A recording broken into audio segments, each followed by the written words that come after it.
Iron Man 3. This is my review, or first impressions video, or rant, or whatever you want to call it. I just want to give my thoughts on the movie in video form. Um, I was kind of disappointed by it, to be honest. Not a bad movie by any stretch of the imagination, but I don't know, I had problems with it. Um, it's not horrible, but I think the bad outweighs the good just a little bit.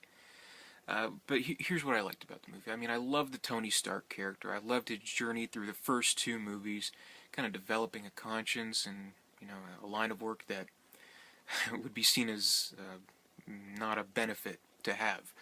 And he deals with his ego and his womanizing and his drinking, and that's very nice. And where he begins with this movie, I really liked. He's changed, but he's kind of a tortured person now. After what's happened in the previous two movies and what's happened in the Avengers, he doesn't know what to make of what happened in the Avengers. There's fucking aliens coming down from space and everything, and he's just, as he says, a man in a can.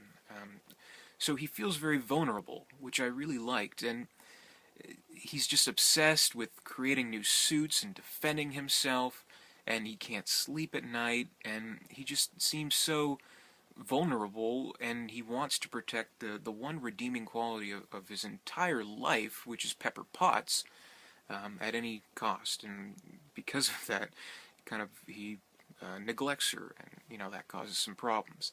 And I liked all that, and I liked where they're going with the character. And I honestly, within the first half hour of the movie, I was really loving it and really intrigued by where they're taking this character and what they're doing with him, basically. But the main problem isn't so much that, and in the character. The character's as good as he's ever been, and Robert Downey Jr. is as good as he's ever been as his character. In fact, his character is more developed, and we like him even better, and we're more invested in him for this movie. But then the actual plot comes along, which, basically, I think from the moment his condo is blown up, I think that's where the movie kind of derails. Because the plot is just, it's nonsense. It really is. It's just ridiculous. You have this villain played by Guy Pearce. This Aldrich Killian is the character's name. We see him in a flashback at the beginning. He's kind of this pathetic, straggly-haired gimp. He's almost straight out of Jim Carrey and Batman Forever, almost. But, Tony Stark kind of humiliates him and tosses him aside. And I guess he kind of holds a grudge, but he prevails anyway and becomes a very successful businessman. Has, a totally extreme makeover and becomes as attractive as Guy Pearce. And the thing is, this movie, and I guess what it tries to set out to do, and kind of what I guess it feels clever in doing, is almost like a rehash of the very first movie. Because basically, these movies, on one form or another, basically, it's about Iron Man killing terrorists. One form or another, that's kind of what we want to see. And we did see that in the first movie, but what was interesting about the first movie is, of course, you have this terrorist character that we think is the bad guy. And he's like, I am the next Genghis Khan, blah!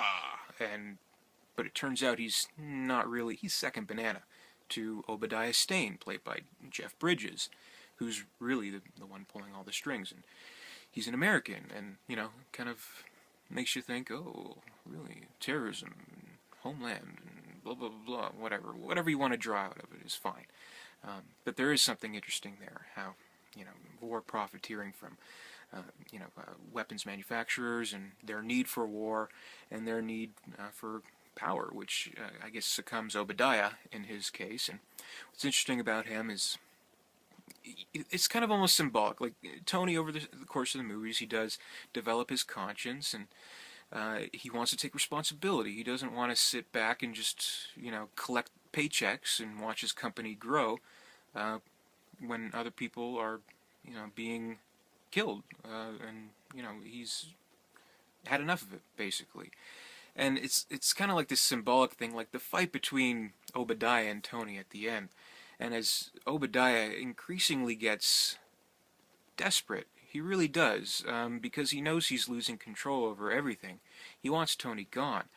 It's like these two sensibilities of a modern progressive, responsible thinking against, bottom line, dollars to nothing, let's just, fuck everybody else and get money kind of thing. And I like that. And I like the motivations behind the characters. With this movie, it is a very similar kind of character in that the terrorism is really being controlled by the Aldrich character, and he's profiteering. He's war profiteering. To what end, I don't know. I guess it's money. I guess it's power of some kind. He doesn't really explain himself that well. Why Tony specifically is involved, I don't really know. It doesn't explain that well either. He's set out on the extremist project, and he can make people more advanced and have superhuman strength. If they've lost limbs, he can make them grow the limbs back without turning into lizards, which is great improvement over other technologies we've seen from crappy supervillains. I have to give it that. And makes them into lava people who can breathe fire. I don't know. Their powers aren't really explained well. They do what's necessary to the plot, basically.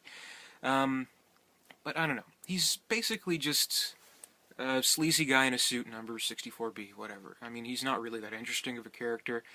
Why Tony's involved? Maybe it's because he's just jealous of him. He has a grudge against him. Hey, why not kill him in the process? Kill two birds with one stone. I don't know. But maybe he needs some help from Pepper Potts and being control CEO of the company. I don't know. But the plot is basically, it's extra complicated, extra flowery kind of version of the first movie's plot, involving twists and turns and deceptions and just all these stupid, unnecessary things. And terrorist bombings in U.S. soil, which, I don't know, I think, I don't want to be oversensitive here, but I think that's just kind of tacky to do something like that, and not be as committed as, say, something The Dark Knight was, in, being a real kind of post 9/11 allegory with its movie, which, credit where credit's due. That movie, it was committed. Basically. This movie, not so much. So we're supposed to munch on our popcorn and see these complicated, insidious tales about suicide bombings and test subjects for this extremist project, and I don't know. It didn't sit well with me. And, one thing that people, of course, are complaining about is the portrayal of the Mandarin by Ben Kingsley. It was just a detestable bait and switch. It really was. I'm not a huge fan of the character. I'm not going to attest to that. I really can't. But, they set him up as this hugely threatening villain, but he's not really, because he's an actor hired by Aldrich, and he's really just this drug addict loser, and he's Ben Kingsley, he's hilarious in doing that. It really is. But, it has definitely pissed off fans of the character. And just as a plot device alone, I thought it was just... I don't know, I thought that was just a really shitty red herring. I didn't think it was that clever, what they're trying to do, like this whole villain plot is the real villains are on the home turf, and propaganda is so easy to sell to the masses. Ooh, look how clever we are. I didn't buy that. I thought it was stupid. I thought it was just so contrived. I can barely explain the evil plot, or what endgame this character has, or why Tony is supposed to be involved in one way or another. And, I don't know. It's just so stupid, and, I don't know. But, it tries its best with the stuff with Tony. What it tries to set out to do is for Tony to prove his own worth without the suit, which, again, it's a concept that I liked, but the plot is so with him running around like this is Kiss Kiss Bang Bang or Lethal Weapon, secret files. I don't know, it's horrible. It really is. I can't sugarcoat it. It's just a stupid, convoluted, incomprehensible, needlessly complex plot where he goes around MacGyvering everything. Oh, he, breaks off a pipeline and puts something metal in the microwave so it makes the evil henchman blow up. I don't know. And he creates that zapper thing, like Metal Gear Solid. I don't know. It's just that it felt a lot too much like a Shane Black movie. His movies are good. I mean, I love Kiss Kiss Bang Bang. I think it's a brilliant movie, actually. But I won't praise it for its plot. I mean, its plot's ridiculous and pulpy, as it should be in that kind of a movie. In an Iron Man movie, I don't know. I don't like seeing it like that because it takes away from the characterization of Tony Stark.